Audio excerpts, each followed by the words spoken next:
The radio station was supposed to shut down at midnight. That rule was written everywhere. On the wall beside the door, on a laminated card taped to the soundboard, and in my contract, under a heading called Night Procedures. At 12 exactly, I was meant to play the final song, log the transmission, and switch everything off. No music after that. No voice, no signal. The station served a small coastal town, fishing boats, one road in, one road out, more fog than people. I took the night shift because I liked the quiet, because silence feels honest when nothing is asking for you, because radio, at night, feels like speaking into a place that does not speak back. The studio was old but carefully maintained. Gray foam panels covered the walls. The desk was worn smooth where hands had rested for years. The clock above the door ticked loudly. Every second felt deliberate.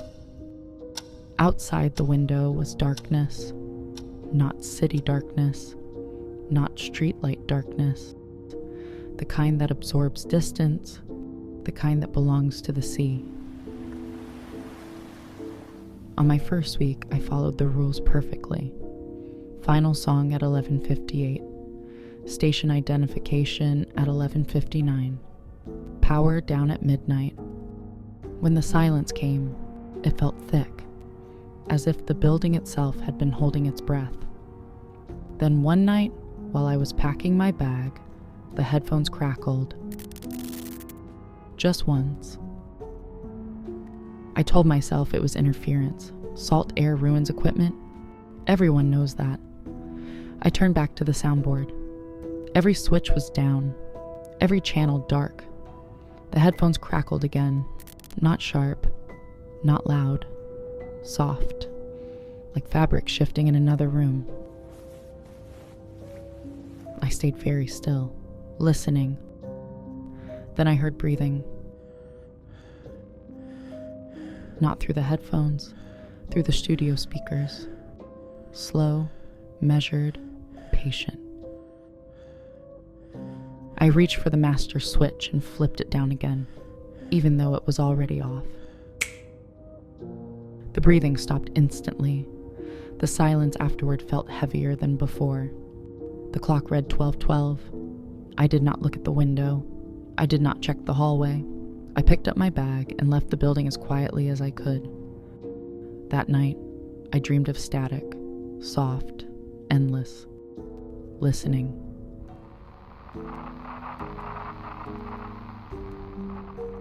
The next night, I told myself nothing had happened. Night shifts stretch the mind. Silence makes thoughts echo. I arrived early, checked cables, checked channels, checked logs. Everything was normal. Perfectly normal. At 11:58, I played the final song, a slow instrumental track, piano, a faint layer of static beneath it. As the song faded, I leaned toward the microphone to read the station identification. The microphone light was already on. I had not touched it. In my headphones, I heard my own voice. Not live, not delayed. Recorded, carefully paced, calm. It said my name, then it read the weather. Not tonight's forecast, but one from several days ago. After that, it listed the names of fishing boats, old ones, some that had not docked in years. The soundboard showed no playback, no active track, no recording source. The voice paused, then said, "Thank you for staying with us after midnight." The microphone light turned off. The clock ticked forward. Midnight passed as if nothing unusual had occurred. I did not finish my shift. I left early, without logging anything. On the way home, the sea fog felt thicker than usual. Sound carried strangely through it. When I tried to sleep, I heard faint static in the quiet of my room. I told myself it was only my ears. I did not mention the incident to anyone. The station manager worked days. He liked things simple. Problems made him uncomfortable, so I told myself it was a malfunction, a corrupted recording, a coincidence layered too neatly. The following night, I shut the station down early. No final song, no station identification. Silence by 11:45. I gathered my things, turned off the lights, reached for the door. Behind me, the on-air sign lit up. The room filled with a low sound. Not static, not music. The sea. Waves rolling slowly as if very close. Closer than the shoreline. I stood still. The soundboard lit up on its own. One channel. Then another. A voice came through the speakers. Older than mine. Roughened by time. Smoothed by repetition. It spoke calmly, like a routine announcement. Tonight's tide is coming in. The voice began listing numbers, coordinates, latitudes, and longitudes. I did not recognize them at first. Then I realized they were offshore. Places where boats had gone missing. Places marked only by rumors and quiet conversations. The voice never hurried, never hesitated. Between each coordinate, the sound of water shifted. Closer, heavier. I tried to reach the power switch. It resisted me. Not stuck, just heavy, like something leaning back. The voice continued. It thanked people for tuning in, for staying awake, for listening when they were not supposed to. Then it said my name. Not loudly, not sharply, like it had always known it. You have been very attentive, the voice said. The studio lights dimmed slightly. Not enough to fail, enough to notice. I let go of the switch. The broadcast ended on its own. The next morning, the town felt quieter. People spoke softly, avoided eye contact. A fisherman at the cafe asked me, very casually, if the station had started taking calls again. I said no. He nodded, as if the answer did not matter. That night, I stayed. At midnight, the broadcast resumed without warning. No music, no introduction, just a list of names. Some were old, some recent. One belonged to a woman who ran the bakery. I had seen her that morning. Each name was followed by a pause, as if the voice was waiting, listening.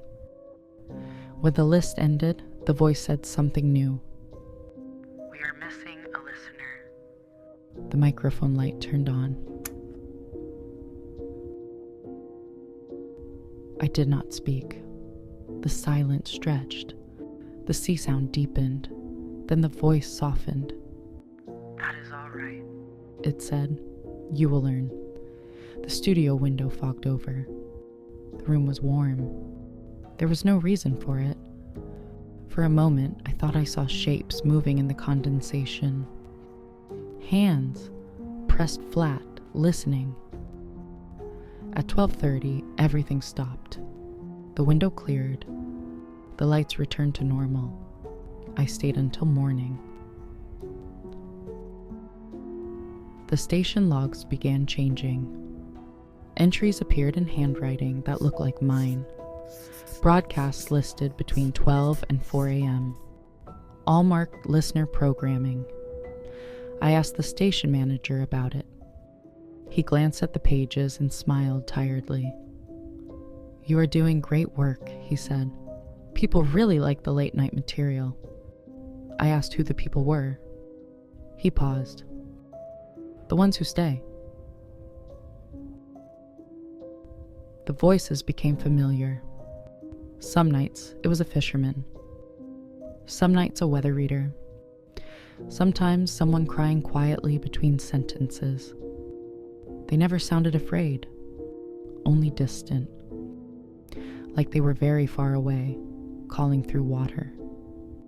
They spoke about tides, about lights offshore, about radios that never turn off, and always they thanked the listeners, especially me.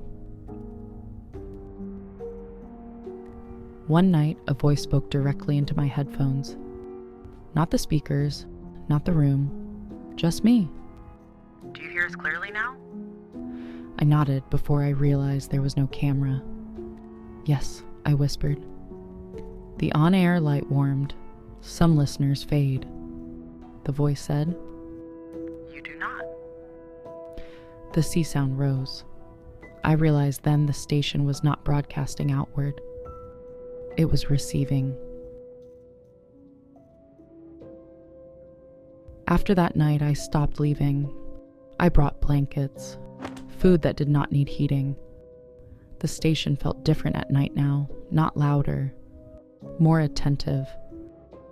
The on-air sign warmed sooner.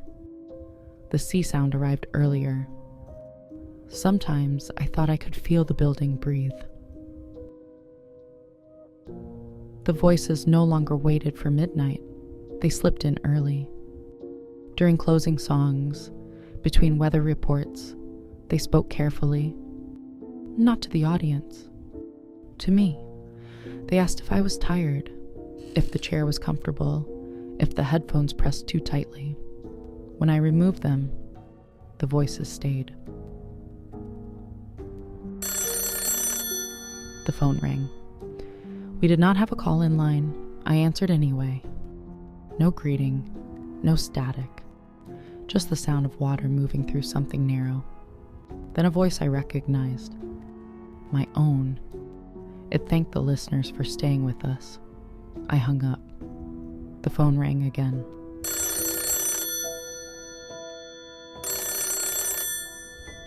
The sea sound grew constant. No beginning, no end. It played beneath everything. Under speech, under silence. I noticed moisture on the floor. A thin film. My shoes left marks that slowly filled in behind me. The window fogged again. This time, the shape stayed.